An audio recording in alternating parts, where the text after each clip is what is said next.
So it's time to start. Welcome back, everybody, for the last day of our Lean Together meeting. And right now is arguably the high point of the meeting, since we now have Leo Demura himself, the creator of Lean, talking to us.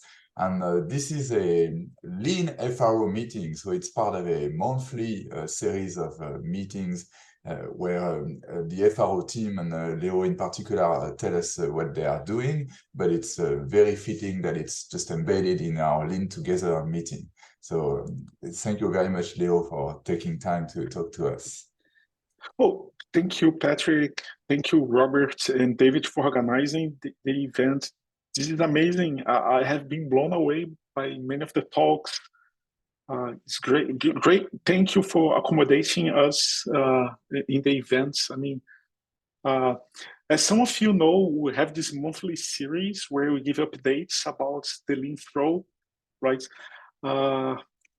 Let's start by saying what the Lean Flow is. The Lean Flow is a non-profit organization, right?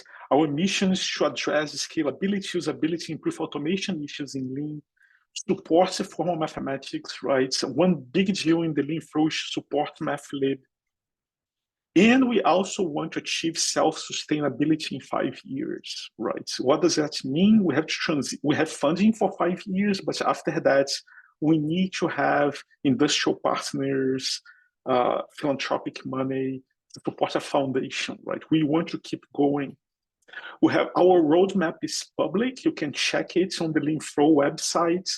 And we are currently supported by the Simons Foundation, the Alfred Sloan Foundation, and Richard Burkin. This is our current team, right? Many of them gave talks during the Lean Together events, but there are 2 new people joining soon. We are super excited about that. And one thing that we want to announce today that we are hiring, right? We want to hire 4 new people, right? 4 extra new people to the Lean Flow this year. And we want to cover areas like the laboratory, right? The library design and support. What I mean here is both STD and MathLib, right? It's a lot of work when we change Lean, to make sure STD and MathLib are still patched, right? Scott today, he does a lot of work to make sure that everything still works, right? We need more people helping with that, right? Polishing, making sure everything looks great to our users, right? We envision a future where STD is not we have many users for STD, but for MathLib too, projects that depend on MathLib, right? And for these projects to keep going, we have to make sure that everything works, right? We have a path for upgrading, for people to a smooth upgrade path. Some users approached us saying that some of the changes we made in the past consumed like 2 days. They had to spend 2 days fixing everything, right? And we want to make this better, right? Not just about library design and support, but also about tooling, right? We need new tooling to make sure that people can upgrade in a smooth way. So this is one area that we're taking very seriously. We want to help both STD and MathLib, and we want to hire in this area. Another thing that we want today, Mark takes care of both the VS Code extension and the LSP server. It's a lot, he does a great job, but it's a lot of work for a single person, right? In other projects like Rust, if you go to Rust, Haskell, and so on, you have teams for maintaining these things, right? And here is just Mark, right? He does a great job, but he's overwhelmed, right? We need to have more people there. We want to have also a testing framework for Lean, right? We want to make sure that all packages, when you submit a package to Reservoir, right, to have your package in Reservoir, Reservoir will not only try to build your package, but run all the test suites to make sure that everything still works as expected, right? We also want to add human power to Lake and Reservoir. Again, this is another big project. Last night I was checking crates.io and Cargo together. It's basically 10 people there working, right? It's almost the size of the throw, the entire throw is these two components. And with us, it's just Mac, right? And Mac, again, overwhelmed by the amount of work. These are not the only areas, of course. If people want to suggest other areas, we're happy to listen, right? But these are areas that we really want to invest, right, in this year. You can find more about the positions in the leanpro.org/jobs, right? Please check it if you're interested. And many news since the last community meeting, right? It was in November. We didn't have one in December because of the holiday break. Most people were on vacation. It doesn't make sense to have a community meeting last month. But since then, we have released two versions of Lean, right? We released 4.3 and 4.4. There are many new features and bug fixes. I will try to highlight some of them. Some of them are really exciting. And some of them you have seen, right? Some of us from the Lean Pro gave talks during the Lean Together events. But let's see also some external, I think people mentioned many times during the Lean Together, these results, right? I mean, that Dan Stahl formalized his new results in Lean, and many people from the community helped, right? It's great to see Alex posting on Twitter about these achievements. I'm super excited that so many people helped contributing proofs to these efforts, right? It demonstrates how Lean, blueprints, all MathLib, what can be achieved by combining all this tooling, right? It's great to see an article in the Quanta magazine. I found this super exciting. But there are more news, right? I mean, people had talks during together about Fermat-Lastien for regular prime exponents, right? This is also super exciting. We had the paper from DeepMind. I'm not sure if everybody checked it, but our favorite quote from this paper is that the monadic syntax is excellent for expressing stochastic algorithms, right? We're super happy with this quote. We expect to see many more results like that formalized in Lean. This also highlights the fact that here they are relying on Lean, MathLib, STD. They are relying on a lot of infrastructure built by the Lean Pro, by the MathLib community, and so on, right? I think this is awesome. I mean, we want more applications like that.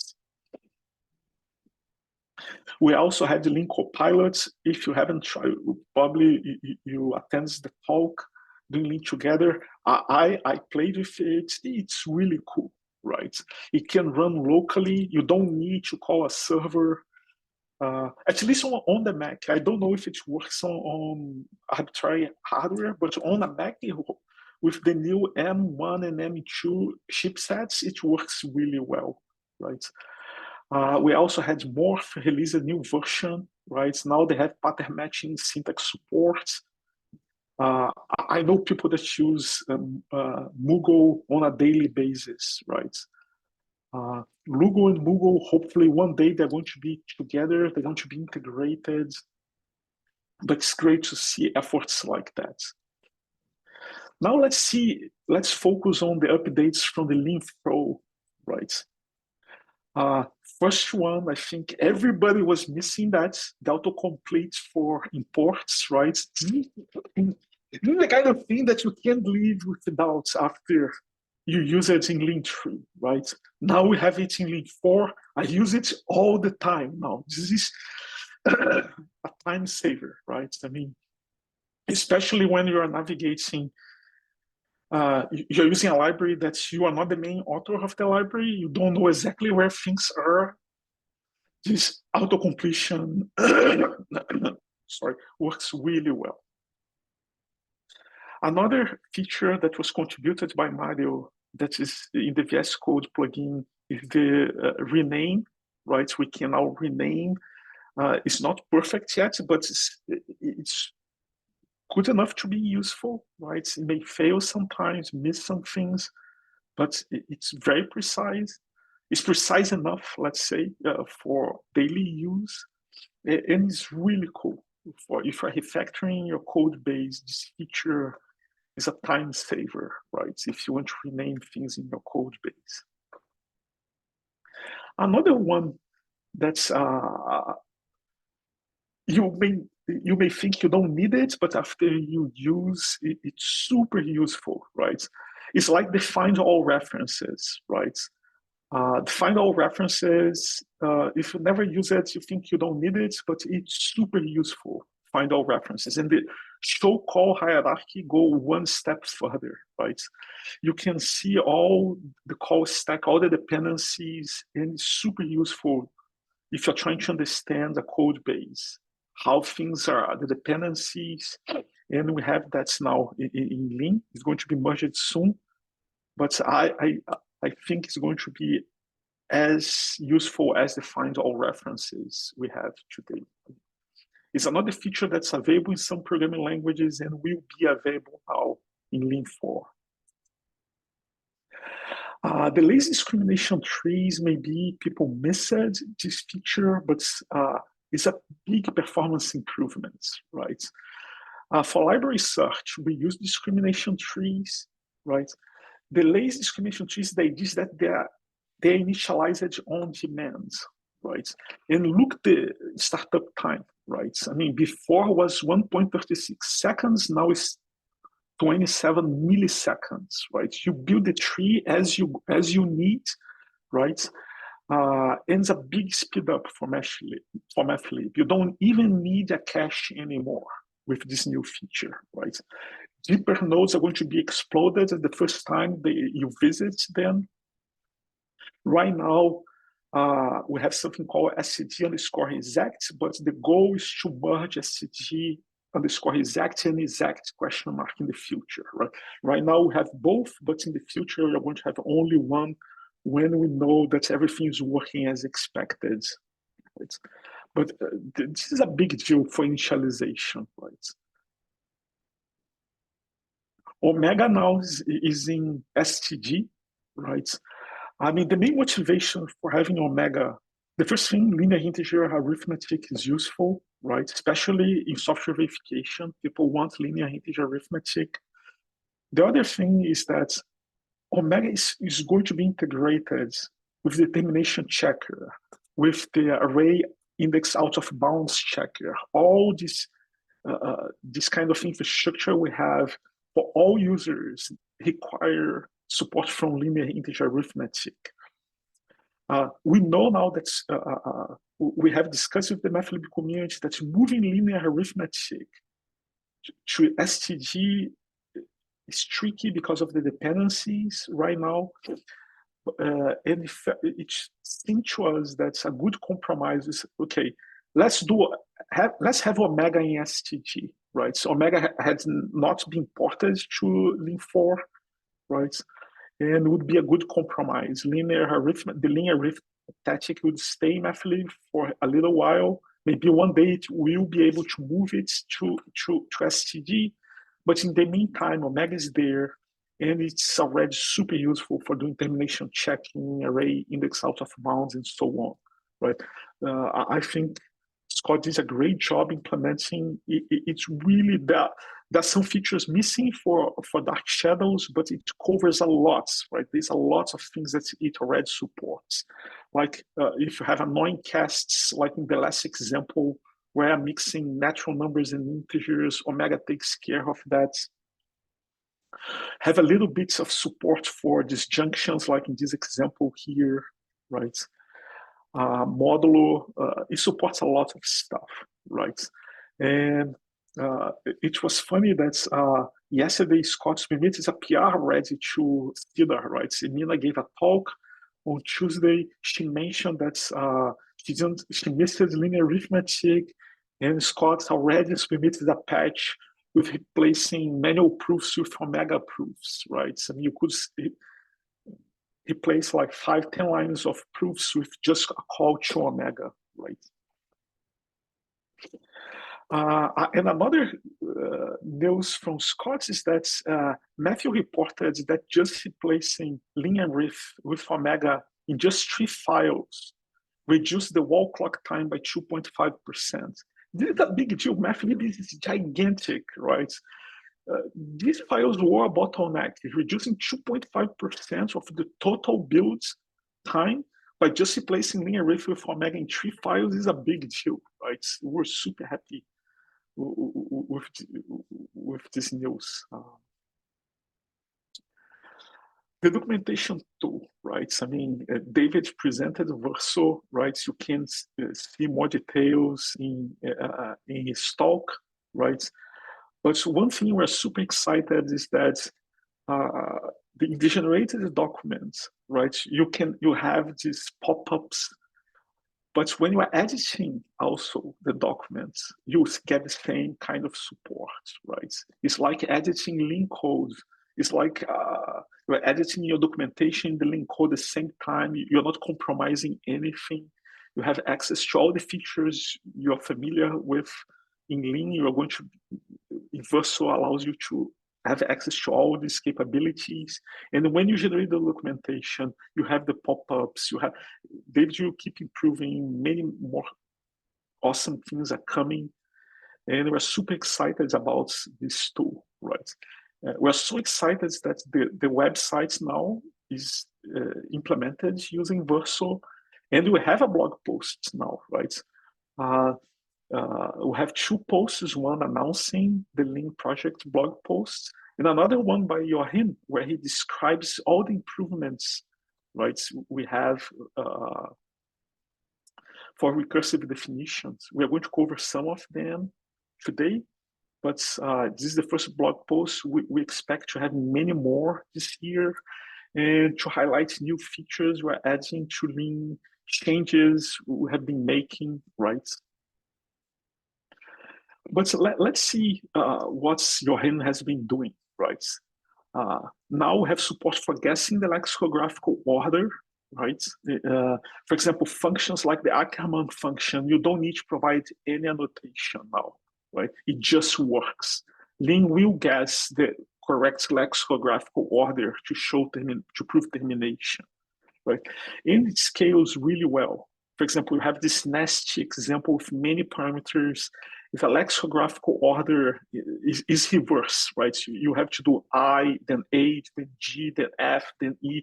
It's in the reverse order, and Lean guesses that automatically for us. And more importantly, you can also use this feature showing for termination by. It will tell you which order was guessed by the system.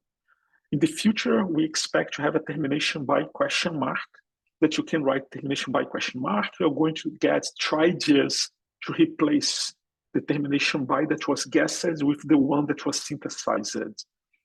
This is useful for improving the performance, right? Sometimes it may take some time for Lean to guess the right termination order, but after it guessed, why not remember in your file the guessed one? You don't have to guess again and again, right? Another big improvement that Jochen implemented is a much better error message. When you fail to guess the order, you get this matrix saying what Lean learned by trying to prove the termination, right? For example, in the first one, it's saying the call at line 29, column 6 to 25. The arguments do not change, right? They stay the same. And you see here n plus 1, n plus 1, l plus 1. The arguments remain the same, right? And you know when they remain the same, they decrease it, when they decrease it. You get these blueprints of what Lean managed to infer, and it helps you to understand what went wrong, right? Before, Lean would just say, I failed to synthesize, right? So you have no information. And now you have the matrix. There are many suggestions on how to improve that, but it's already way better than it was in the past, right? I think this was a big improvement. And another thing that Jochen implemented, he improved a lot the syntax for termination by and decreasing by, right? This is a backwards compatibility. It breaks, right? Backwards compatibility, but I think it's a really good change, especially for things we want to do in the future, right? The first thing, we don't have to name the function anymore. You put the termination by next to the function, right? Before we had, especially if I have a mutual block, you would list the termination by for every function in the mutual block in the end. Now you put the termination by annotation next to the function. And because you're putting next to the function, there is no doubt about which function you're talking about. So you don't need to name the function anymore. You can, when you have parameters that are happening after the colon, you can name them. For example, here we are naming them A and B. If the parameters have names, right, that have been provided before the column, you don't name, we use the names that have been provided already, right? Another difference is that when you provide names, right, you have after the column many parameters. Is from now left to right instead of from right to left, right? To make it simpler for people to understand how to name things. As we said, when you have a mutual block, before you are putting the termination by for every single function in the mutual block at the ends, now you put the termination by next to each function, right? Same thing when you have the where, right? The termination by for each function defining the where block, the termination by next to the function, the termination by to the main function next to the main function, right? Same thing for the last rec. We expect, although this feels like will break many projects, it feels like it was really easy to fix the repos that were affected, right? It was not like it will not take a day to fix. It's a couple of minutes. And the decreasing by, Johan realizes that this pattern we had in the past, right? When you provided decreasing by, we were using this decreasing by for all proofs, termination, decreasing proofs we had in to prove termination, right? So you're using the same tactic for everything. And this was really inconvenient, especially when you need different proofs for different recursive applications, right? We would find patterns like first bar with this bar, and was nasty for the second one. It would try this one, you would fail, then you would try the second, and you realizes, well, it's better to send all proofs as a single block. Then you can organize them. You can use the dots to organize. Okay, you're going to break all these proofs. This is a big conjunction of goals. You're going to bring them into pieces, and you can put the dots to organize each sub goal, right? So you're proving, it's very clear which one you're proving. Basically, this is the first case, this is the second case. This is the proof for the first application, this is the proof for the second application, right? And if you still want the old behavior, you can just do all goals, right? That's super simple, right? You put all goals and you apply some tactic, the same tactic that works for all goals for every single recursive application. We now have Simp Procs. This is another big news we have. I mean, it has been merged. Simplification procedures allow the user to extend Simp with codes that's going to be executed when a pattern is found. Let's see the structure of this Simp Proc here. This is a new Simp Proc. The name of the Simp Proc is reduce full, right? Because this Simp Proc is for reducing applications of the function foo. Here's the pattern. I mean, basically I'm telling, whenever Simp finds an application of foo, it's going to call this piece of code here, right? Why Simp Procs have a name? They have names because we want the user to be able to remove Simp Procs from the Simp Proc set, to add them manually, the same way we do with Simp theorems, right? You can remove and add them. That's why they have names. A Simp Proc gets an expression, it should return an option, value option is step, right? The results, a step basically in Simp is something that you can say done if you don't want Simp to continue visiting this term, or you can say visits. You give a new expression and you tell Simp, I want you to keep going, simplifying. You have two possibilities. You are done or you keep going. We use guards, right? Because remember in Lean, the pattern can match modulo reducibility. In this way, it may not be a full application because of reducibility, right? So, I mean, when you are matching things, the simplifiers, things are not going to match syntactically. All the matches are modulo reducibility constraints. This way, one way to make sure, okay, this E is really a full application is by using is an application of the giving arity, is application full with arity 1.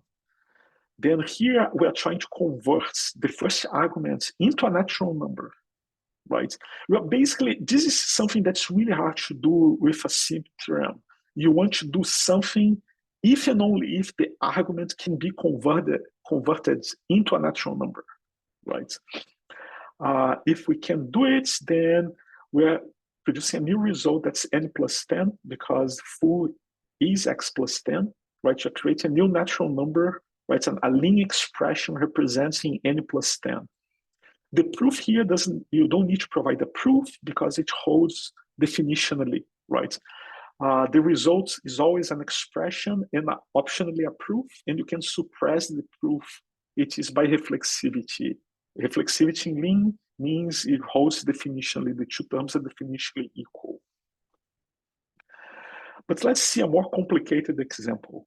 Let's ignore the built-in Simp Proc. I mean, the built-in Simp Procs are like built-in Simp lemmas or built-in elaboration rules, something that's implemented in Lean core. In MathLib or in STG, we will never use built-in underscore. The down arrow instructs Lean, the simplifier, right, to apply this Simp Proc as a pre-visit before you are visiting the node. By default, if you don't say anything, is after the simp visited, the node simplifies that expression, it will call the Simp Proc. If you push the down arrow, it's going to try before it simplifies the expression, he will execute the Simp Proc. Let's see what it's doing here. The first thing it checks if it's if then else, has 5 because you have 2 implicit arguments in the if then else. We get the second one, that's the condition. We try to simplify the condition, right? We check if the new expression is true. If it's true, we are going to return the then branch. If it is false, we return the else branch. And here we construct a proof, right? We are using this auxiliary lemma to justify why the if then else is equal to the then branch, right? And you see that we are providing a proof. We have the new expression and a proof showing why the two terms are equal.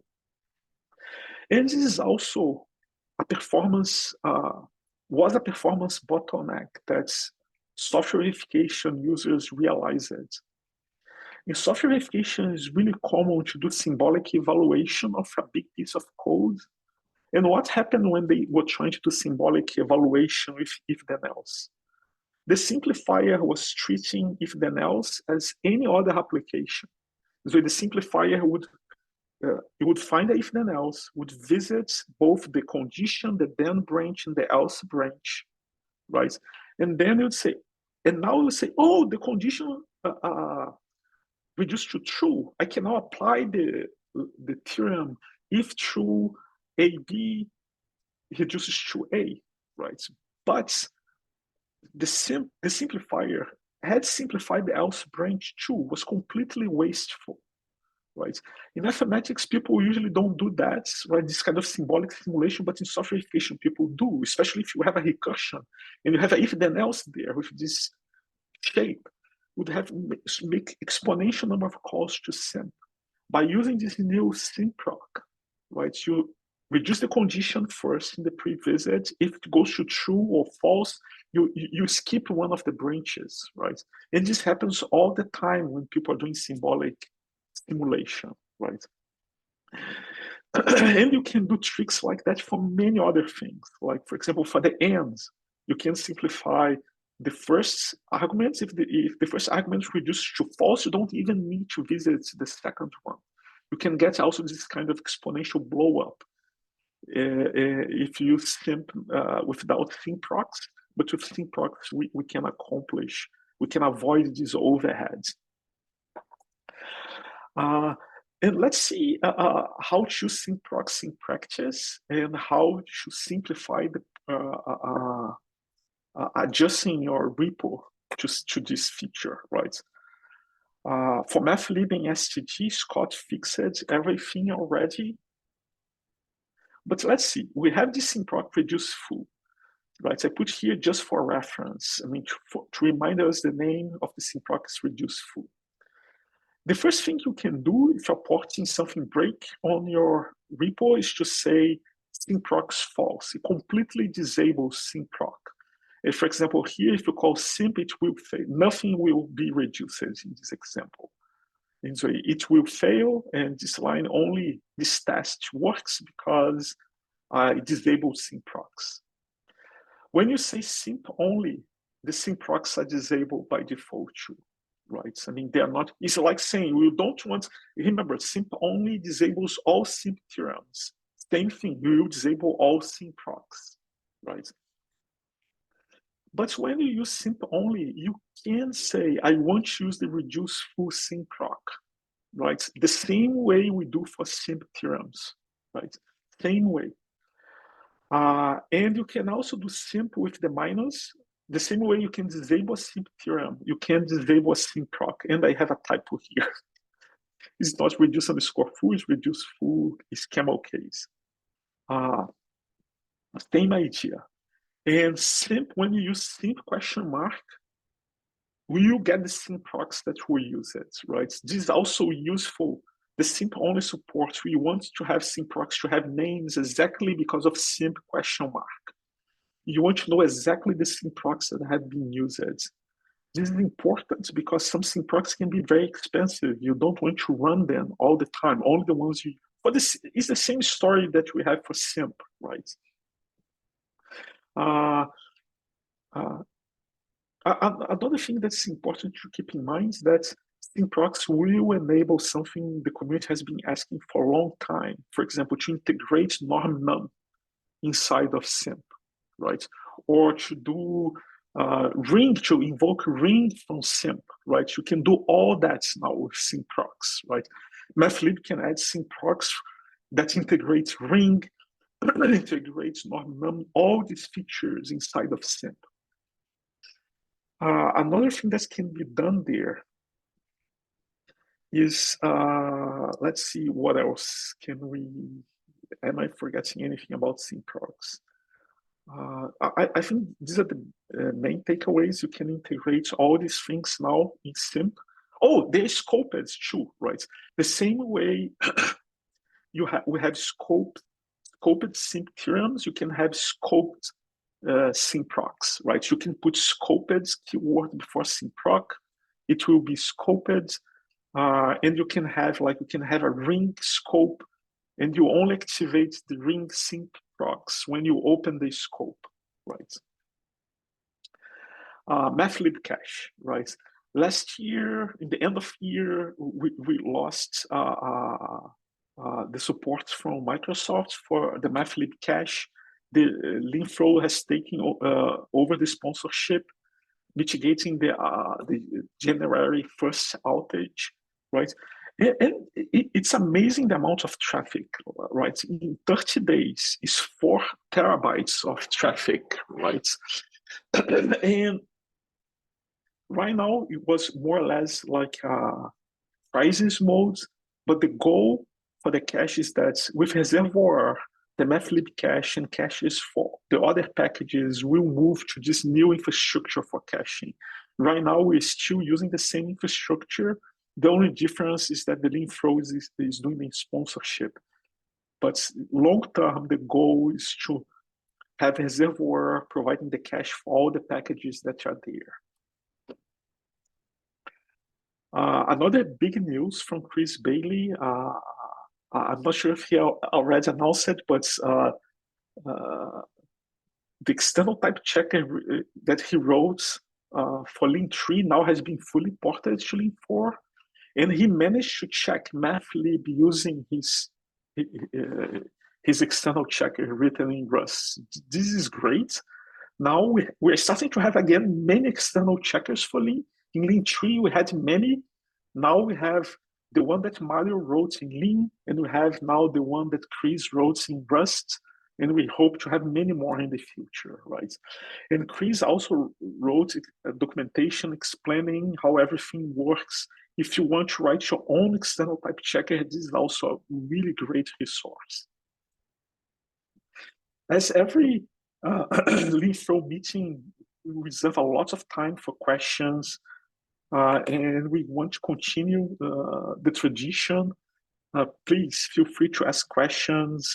We are more than happy to answer them. Thank you very much for your attention. Thank you very much, Leo. Yeah. So participants, please raise your hand on Zoom so that we can have questions.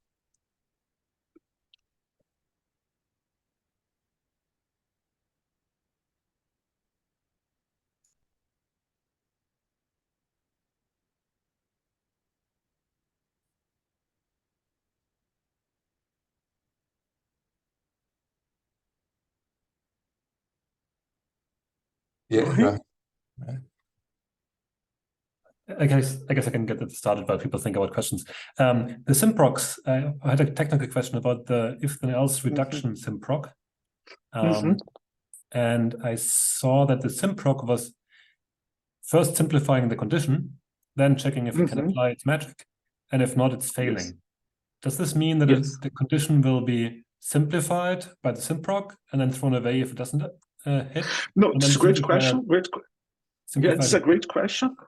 Great question. The simplifier has a cache, right?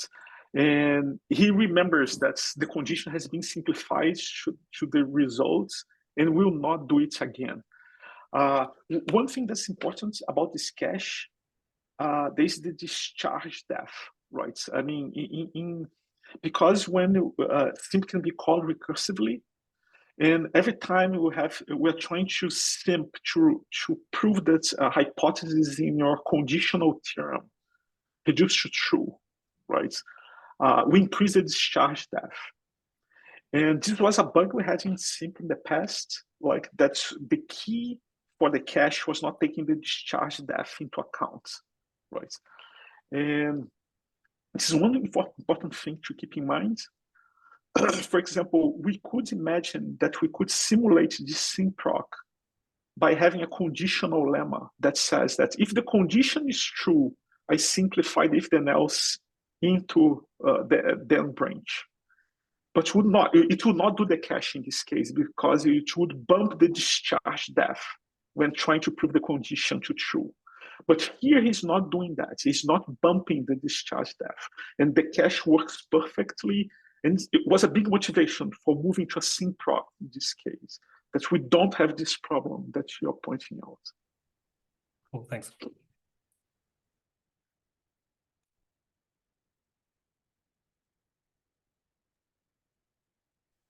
Hey, Thomas. Hello. Two things. When we do the simplification, do we do the trick of, if the condition doesn't simplify to true, when we work on the then, we can use the condition as an assumption. And if we work on the else, we can use the negated condition as an assumption. Is that happening? Great question. Great question. There is, by default, this doesn't happen, but there's something called contextual simplification rules. That's when you use it, this is going to happen. And actually, to be correct, I mean, we have a congruence lemma for the if then else that will put the condition into the environment. The key points, we have this contextual simplification we call contextual mode, where you keep accumulating extra conditions. The price you pay when you use this kind of mode is the cache, right? Because then we are going to flush whenever you update the context. When you leave the context, you will flush the cache at that point. I mean, Contextual, you get this extra power, the trick you're mentioning, but there is a price you pay. That's why contextual is not true by default. It gets bigger and bigger. And I had a Yeah. second question.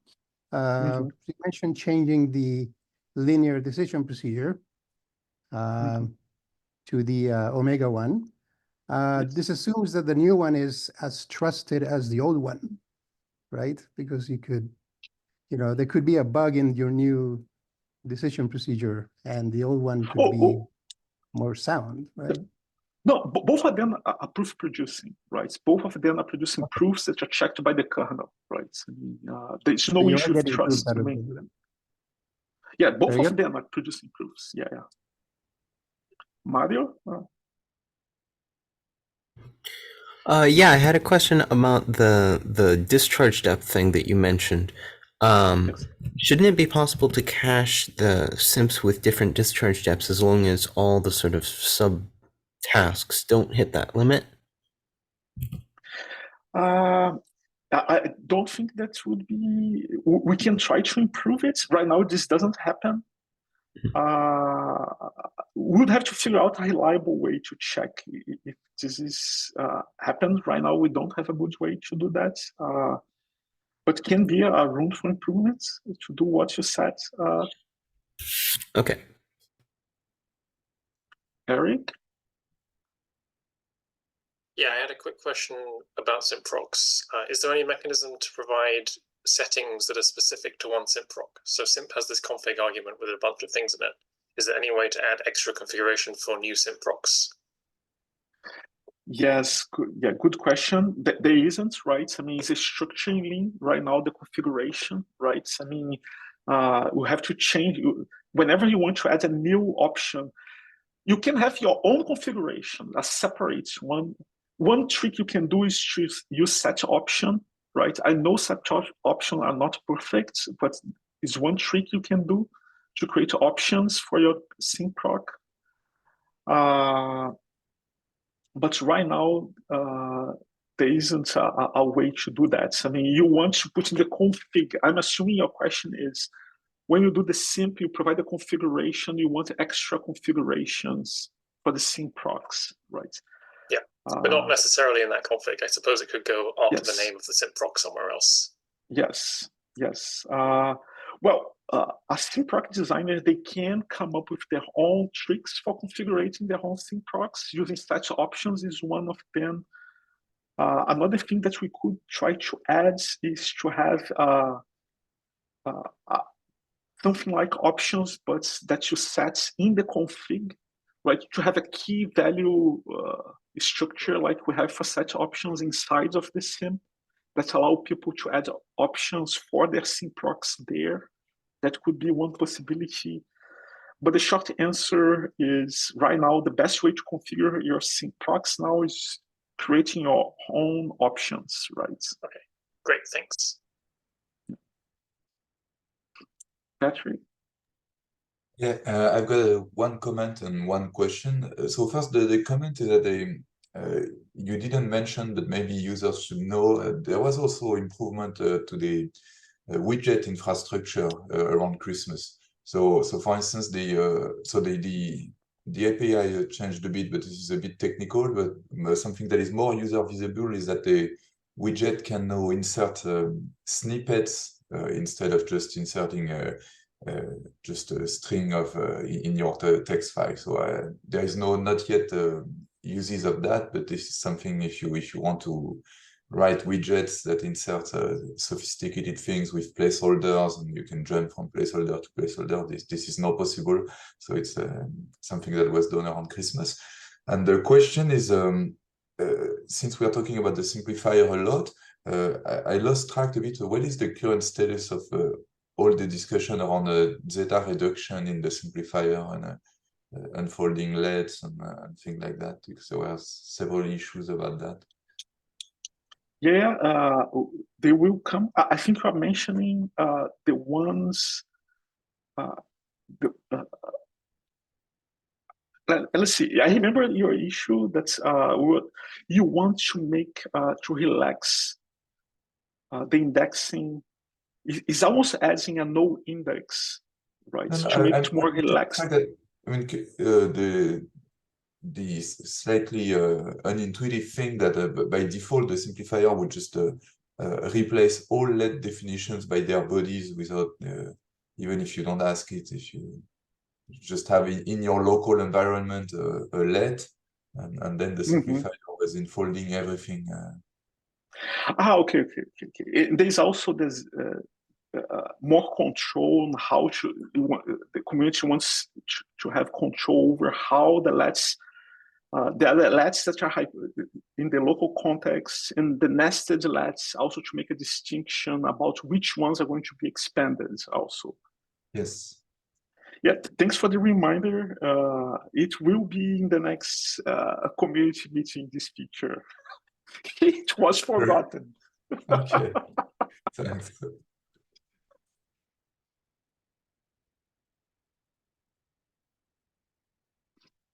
But yeah, Eric? Another question about Simp Procs, but I guess maybe more generally about discrimination trees. One thing that happens a lot in MATLAB is that you write a norm num extension and you're matching against the expression in some way. So maybe you're looking for terms like a plus b, and so you write the extension looking for underscore plus underscore, but then inside the handler you have to do essentially exactly the same match again. And this is obviously now true of Simp Procs too, and I'm wondering if there are any thoughts on mechanisms to make this slightly easier. Yeah. Keep in mind that's for the pattern there. We are providing there is just a way to create the index in the discrimination tree. There's no guarantee that is a perfect match, right? The discrimination trees in Lean is what's called in literature imperfect discrimination trees. There's no guarantee that the matching is perfect there. And in Lean, we also do all these tricks to take reduction into account when matching. I can see some improvements. I mean, someone writing something on top of codes for some Simp Proc plus syntax that combines codes with the Simp Proc notation to create one that does everything in a single shot, right? But it would depend. We would have to add a dependency to code 4, right? In Simp Procs implemented in core, right? And also code 4 has limitations today, right? Also, there's another problem, right? Is improving quote 4 on the Lean 4 roadmap at the moment? No, okay. It's not in the Lean 4 roadmap. I mean, we can't. We have finite resources, right? I mean, we can't take over the ownership of every single package people developed. I mean, we think it's cool. It's a great direction, code 4, but it needs a lot of investments to be polished and easy to use by others, right? I mean, I find it's many newcomers find it hard to use. The home messages are tricky. It needs a lot of polishing. Thanks.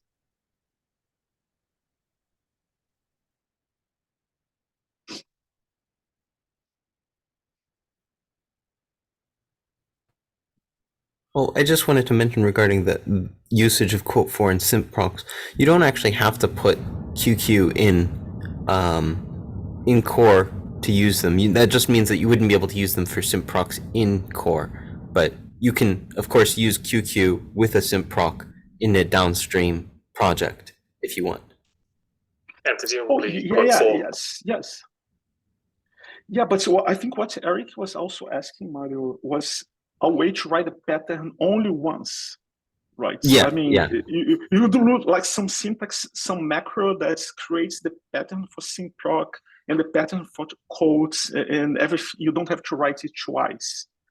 And I guess this could live in the quote 4 repository. Yes, exactly. Like Simp Proc Q. Yeah, yes. I think that's very possible. It just needs some syntax design work. Yes. Exactly. Yeah, I guess the key part of the question was, is the Lean FRO going to be working in this space? Because it'd be a shame for someone to spend a bunch of work on this and then it turns out it's been on the FRO roadmap the whole time. But you answered that clearly. So No. This is great. It's not in the roadmap of the Lean Flow to maintain. I think it's a great place to put the Simp Proc queue. Is in the code for repo, right? And if someone wants to do that and polish, I think everybody benefits. The whole community would benefit from that. And I think it's the right place to put inside of the code for a package the new syntax that combines everything and allows people to define Simp Procs using code 4. Does this make sense? Yeah, that will make sense. Thanks. Yeah.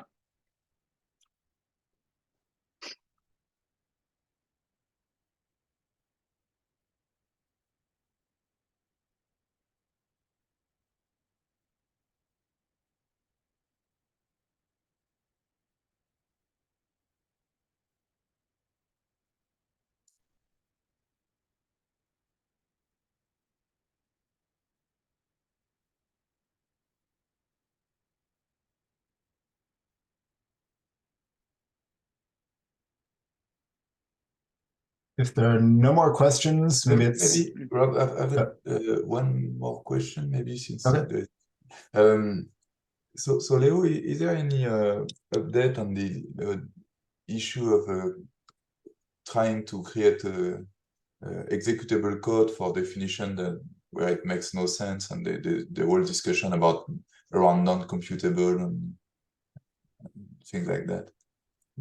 You see what I mean? So sometimes in Mathlib we have this issue that we have entire files which are completely non-computable, but the Lean still spends time trying to create executable code for one. Did you try to use non-computable sections like we have in Lean? Yeah, sure, but there are still issues with that. There is an RFC on the Lean 4 folder for the suppressing compilation of definition with more details. But if you don't have this in mind, then let's skip that. Yeah, I was imagining that. Tell me more. Why having a non-computable section at the beginning of the file not good enough in this case? Why setting an option is better than having a non-computable section at the beginning of the file? So I don't know the technical details very well, but maybe Matthew can talk here if it's around. Matthew Ballard. Yeah, I think it. Hey, what the problem was? The problem was that oftentimes in Mathlib files there was notation, and the notation would also be marked non-computable by the non-computable section, which would break the notation. So that we had to exclude specifically notation and stuff like that from the universe of non-computable, and that was the problem. I see. Yeah, I see. In this situation, I think it's better to have a special status for the metacode. Non-computable doesn't affect metacodes, then adding a new option, right? Because we have non-computable sections, right, already, right? It makes sense that metacode should always be computable, right? So otherwise, it doesn't make sense. When you're in a non-computable section, is there like a computable keyword or meta or some way of indicating that you actually do want something computed? I think if you have, do you agree? I mean, my mindset is let's have some design that makes sense, right? Mm-hmm. A non-computable section, any metacode in a non-computable section should be computable, right? I mean, by definition, right? And if you have a fix, this should be the fix. You should not add a new hack to avoid. This is a problem, don't you agree? Yeah. I mean, having a non-computable section where metacode. Yeah, I think the difficulty though would be detecting what metacode is, because metacode is just regular code in some sense. And it might be difficult to syntactically differentiate between them. I think we've actually misdiagnosed this. The problem with non-computable section was that it means make things non-computable if they don't compile. And so Lean would spend ages trying to compile things that wouldn't compile, and then they still wouldn't compile. Yeah. The current meaning of non-computable section is try to compile everything, and if Lean is not able to compile something, it will not complain. I see. It's see. only effect. It will not complain if it's not able to compute to compute something, but it will still try to do it, and maybe fail, but it will take a lot of time trying to compile stuff which just doesn't make sense, even theorems. Cool. Okay, then let's see if I agree with semantics, right? The non-computable section, the semantics would be, we don't compile, we only compile metacodes in a non-computable section. And then everybody would be happy, right?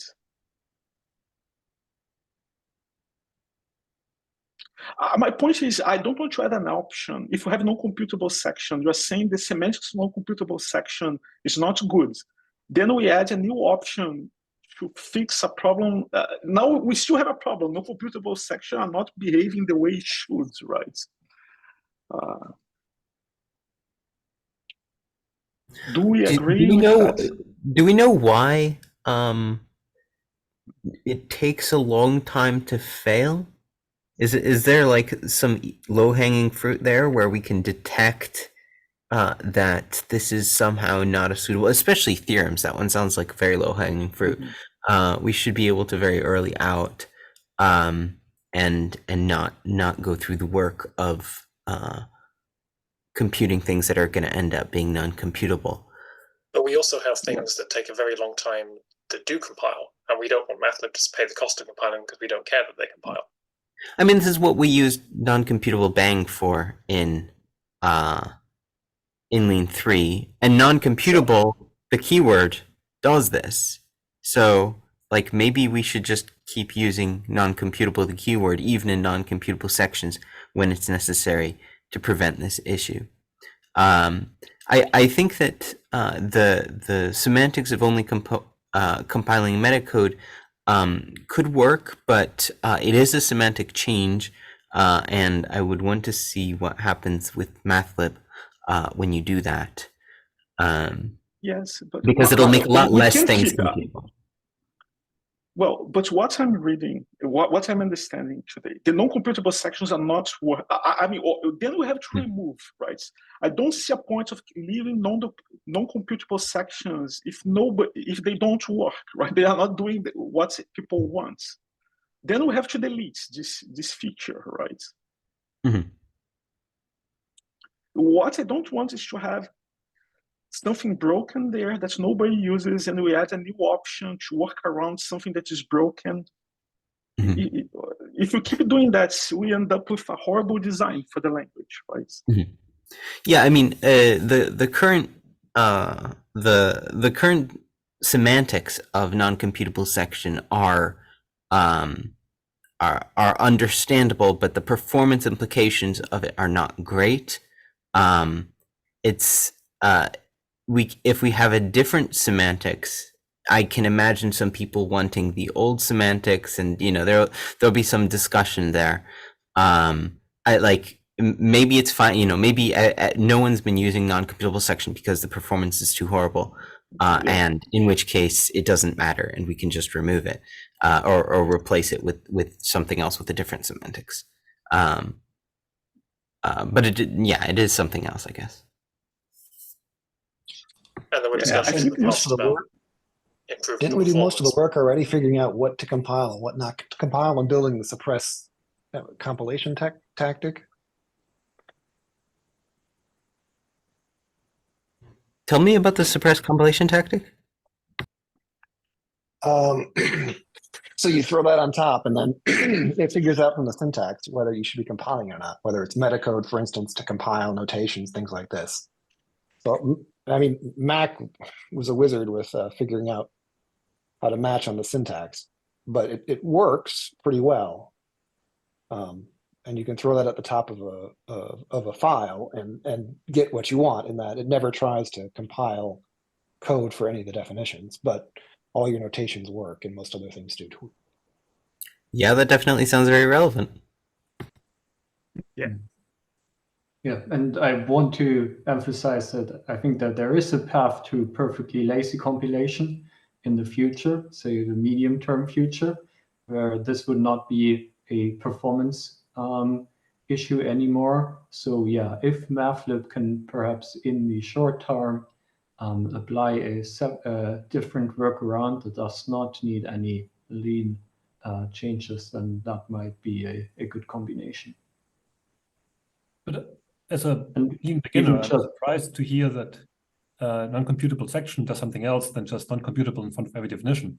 So is there anybody arguing in favor of this somewhat strange semantics for non-computable section of try and don't complain?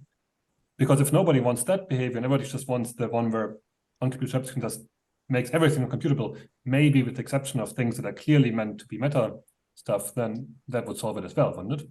Yeah, I think the clearly meant to be meta part is the problematic part and explains the current behavior. And well, the changes we want to clearly mark things as meta code are the same changes that could lead to lazy compilation. So yeah, it's not clear to me if we should, because of that, change something right now of the current semantics. Currently, if you have, if you set something, if you just put non-computable in front of everything, you're sort of setting up hazards for yourself when like some downstream file says, actually, you know what, I did want to compile that. And now, like, I think you're stuck under the current design. Maybe you can use compile def from, this is a Mathlib extension, which allows you to compile things after the fact. But other than that, I mean, like you won't automatically get lean. Lean will just complain, and things will be non-computable for I suppose entirely reasonable reasons. If you just start marking everything as non-computable, because that includes also things like structure projections and other things that are like very free to compile, but without them, then things are weird. So that was an issue that came up early when we tried to just spam non-computable on everything, and then weird stuff would break.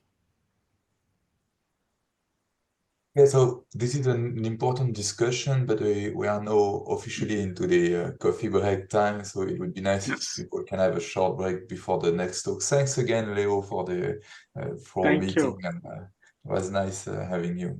So we will resume in 13 minutes with the Maria Ines talks.